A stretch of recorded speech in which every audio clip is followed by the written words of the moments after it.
안녕하십니까, 김박사부로 시간입니다. 오늘은 개가 전선과 비슷한 의미의 매검 매우, 어즈버 태평연월이 맥수지탄, 사람은 한양으로 말은 제주로 맹모삼천이라는 세 가지 고사성어를 가지고 방송을 진행합니다. 저는 용수령 김박입니다.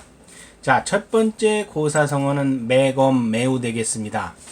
팔 매자, 칼 검자, 살 매자, 소 우자로 구성되어 있습니다. 검을 팔아 소를 산다는 의미로 한서에 기록된 내용이라고 할 수 있겠습니다. 직업을 고쳐 농사일에 종사함을 뜻하거나 잘못을 뉘우치는 말로 사용되고 있습니다. 자, 유래를 살펴보도록 하겠습니다. 한선제 유수는 황제로 옹립되기 전에 민간에서 꼬박 18년 동안 유랑하였습니다. 이 18년간 유수는 일반 백성의 갖은 시련과 고난을 다 겪었다 합니다. 그리하여 그는 황제가 된 후에도 마음속으로는 항상 백성들의 질고, 즉 수고스러움을 못 잊었다 합니다. 선제는 거듭 수상과 어사대부에게 강조하여 말하였다 합니다. 일반 백성들의 바람은 쉽게 만족시킬 수 있네. 만일 정령이 간단 명료하고 지방 관원이 소송 안건을 방치하지 않고 열심히 들어주고 공평하게 처리하면 그들은 매우 만족하여 농사를 지을 것이며 국가의 조세지세의 임무를 완성할 것이네, 세금을 잘 낼 것이네 라고 하였다 합니다. 선제는 이러한 것을 감안하여 더 한층 수상에게 당부하였다 합니다. 태수나 주자사와 같은 지방 관리가 직접 민간 사무를 관리하면 그들의 적임 여부는 세상의 난을 다스리는 관건이 될 것이네. 그리하여 자네들이 지방 관원을 선발할 때 반드시 신중하고 필히 내가 직접 심사할 것이네. 선제는 관련 율령도 반포하여 지방 관원이 빈번하게 전근하지 못하도록 규정하였다 합니다. 그 이유는 지방 관원의 안정은 백성이 그들을 신임하는 데 유리하고 그들 또한 지방 사무에 관한 이해에도 유리하기 때문이었다 할 수 있습니다. 그 밖에 지방 관원의 업적이 출중하면 황제가 어지로 표창이 가능하고 녹봉과 상금을 인상하며 조정에 중요한 직무가 비었을 때 지방 관원 중에서 우수한 인재를 선발하는 규정도 두었다 합니다. 이런 임용정책은 여러 우수한 지방 관원을 육성하는 기초가 되었다 합니다. 그리하여 이 시기에는 정치가 맑고 백성이 안정된 생활을 누리며 즐겁게 일하는 부흥 현상이 나타났다 합니다. 어느 해 발해 일대에 기근과 가뭄이 들어 백성들은 의복과 음식이 변변치 못하였기에 적지 않은 착한 농민들이 막다른 처지에 몰려 모험을 마다하지 않고 강도가 되었다 합니다. 선제는 청렴하고 능력 있는 관원을 파견하여 발해에 태수로 임용할 것을 결정하고 이리저리 고르다 못해 고희가 넘은 습수를 선정하였다 합니다. 여기서 고희라 함은 70이 넘은 완전히 할아버지라 할 수 있습니다. 부임하기 전 선제는 습수와 어떻게 발해를 다스릴 것이냐고 물었다 합니다. 습수가 반문합니다. 일반 백성은 아마 살 길이 보이지 않아 모험을 마다하고 강도가 되었을 것입니다.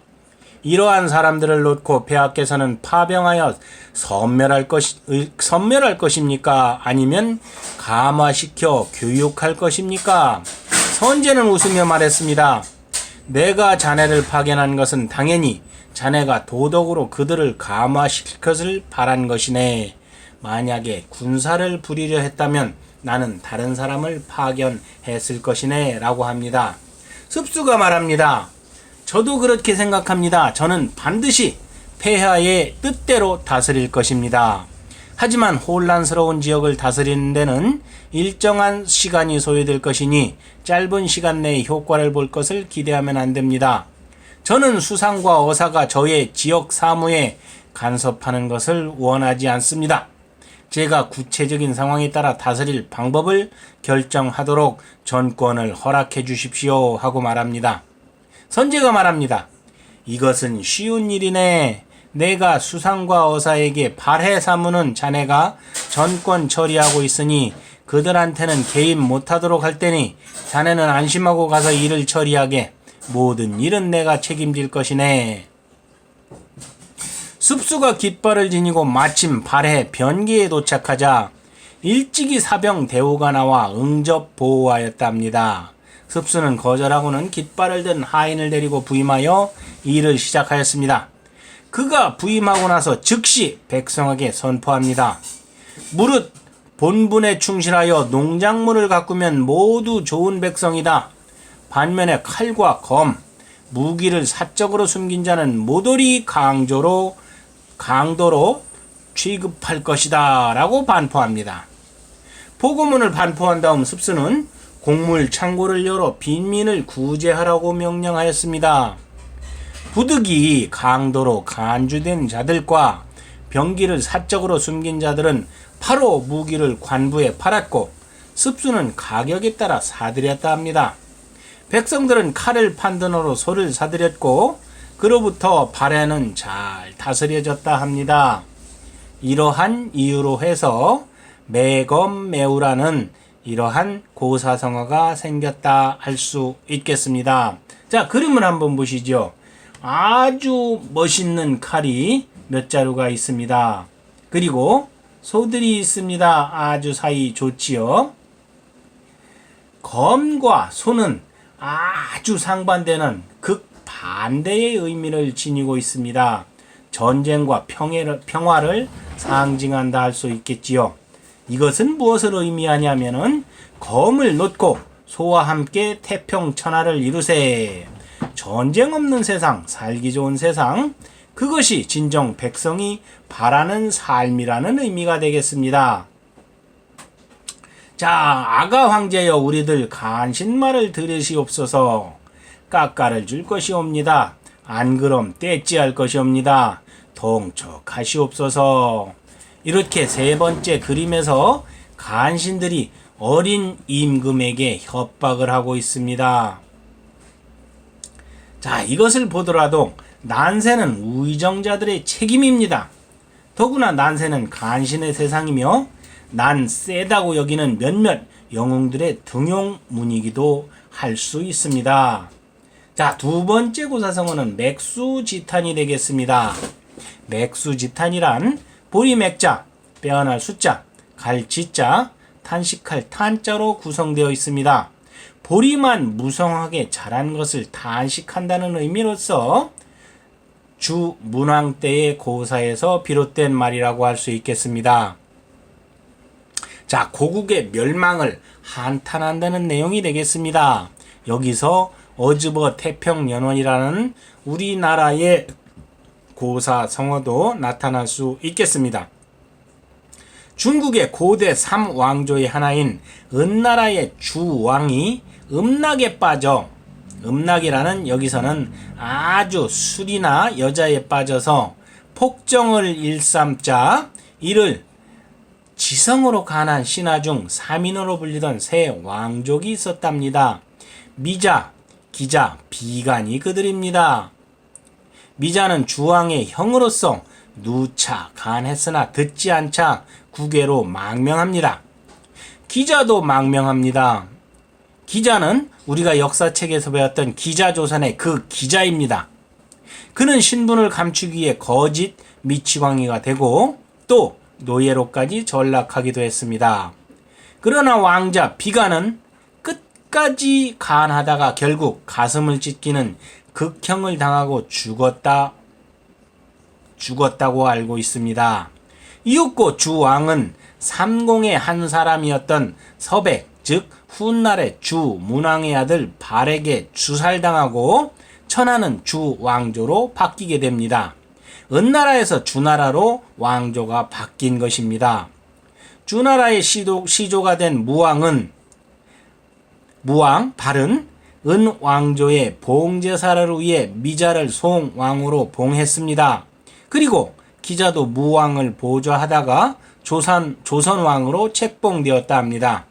이에 앞서 기자가 망명지에서 무왕의 부름을 받고 주나라의 도읍으로 가던 도중 은나라의 옛 도읍지를 지나게 되었다 합니다. 번화하던 옛 모습은 간데없고 궁궐터엔 보리와 기장만이 무성합니다. 금석 지감을 금치 못한 기자는 다음과 같은 시 한 수를 읊었다 합니다. 보리 이삭은 무럭무럭 자라나고 벼와 기장도 윤기가 흐르는구나. 교활한 저 철부지, 즉 주왕이라고 할 수 있겠습니다. 저 철부지가 내 말을 듣지 않았음이 슬프구나. 은나라 주왕이 주지 육림에 빠져 국정을 돌보지 않자 신하인 기자가 지성으로 가냈으나 왕이 듣지 않아 국외로 망명했습니다. 후에 주나라가 들어서자 고국에 돌아와 옛 도읍지를 지나게 되었는데 화려하던 시가지는 폐허가 되었고 궁궐터엔 보리와 기장만이 무성했다 합니다. 이에 그는 맥수가를 읊어 서글픈 마음을 대신한 것에서 유래된 말이 바로 맥수지탄이라고 할 수 있겠습니다. 우리나라에서 고려가 망하고 조선이 들어서면서 길재가 읊었던 어즈버 태평연월이 이것과 일맥상통하는 내용이라고 할 수 있겠습니다. 자, 그림을 한번 보면서 다시 한번 살펴보시죠. 천하의 폭군, 은혜 주왕의 모습입니다. 아주 여자들과 술에 음식에 아주 포화방탕하게 이를 데가 없습니다. 천하의 폭군 은혜 주왕의 모습입니다. 은혜 주왕은 하의 거랑과 함께 아주 중국에서 폭군의 대명사라고 할 수 있는 임금놈입니다. 자, 이것과 함께 중간에 있는 우리 여기 보리밭이 있습니다. 이것은 저 땅이 찬란한 도성이었거늘 어찌 온통 보리만 피어있단 말인가 하는 한탄의 장소이기도 합니다. 어즈버 태평연월이 꿈이런가 하노라 하는 길재의 한탄과 일맥상통하는 내용이기도 합니다. 이러했던 보리밭이 상전벽해로 변하게 됩니다. 이것이 바로 상전벽해라 할 수 있습니다. 인생 덧없음을 한탄하지 말라. 사는 게 다 그런 거지 뭐. 세월이 흐르면 당연히 변화하게 되었다 할 수 있겠습니다. 자, 세 번째 고사성어를 살펴보시지요. 바로 맹모삼천입니다. 맹자와 맹자의 어머니의 교육열에 관한 얘기라고 할 수 있겠습니다. 만맹자, 어미 모자, 그리고 석삼자, 옮길 천자로 구성되어 있습니다. 교육에는 주위 환경이 중요하다는 뜻으로서 연려전과 모의전에 기록되어 있는 내용이라고 할 수 있겠습니다. 이 얘기는 맹자와 맹자의 어머니에 관련된 이야기라고 할 수 있겠습니다. 맹자의 어머니가 맹자의 교육을 위해 3번 이사했다는 이러한 이야기에서 비롯된 고사성어입니다. 교육에는 주위 환경이 중요하다는 가르침을 이르는 말이라 할 수 있겠습니다. 전국시대의 유학자의 중심 인물로서 성인인 공자의 버금가는 아성 맹자는 어렸을 때 아버지를 여의고 홀어머니 손에서 자랐습니다. 맹자의 어머니는 처음에 묘지 근처에 살았는데 어린 맹자가 묘지 파는 흉내만 내며 놀았다 합니다. 그래서 교육상 좋지 않다고 생각한 맹자의 어머니는 시장 근처로 이사했습니다. 그런데 이번에는 맹자가 물건을 사고 파는 장사꾼 흉내만 내는 것이었습니다. 이곳 역시 안 되겠다고 생각한 맹자의 어머니는 서당 근처로 이사합니다. 그러자 맹자는 제구를 늘어놓고 제사 지내는 흉내를 냈습니다. 서당에서는 유교에서 가장 중히 여기는 예절을 가르치고 있었기 때문입니다. 맹자의 어머니는 이런 곳이야말로 자식을 기르는데 더할 나위 없이 좋은 곳이라며 기뻐했다고 한다는 데서 비롯된 맹모삼천이라고 할 수 있겠습니다. 자, 그림을 보면서 다시 한번 살펴보시죠. 몽동묘지에서 아이들이 놀고 있습니다. 이러고 놀고 있습니다. 맹자의 어머니가 아들을 가르치기 위해 3번이나 이사한 것에서 비롯된 유래된 얘기인데, 첫 번째 이사간 공동묘지 동네에서 맹자가 이러고 놀았다 합니다. 물론 믿거나 말거나입니다.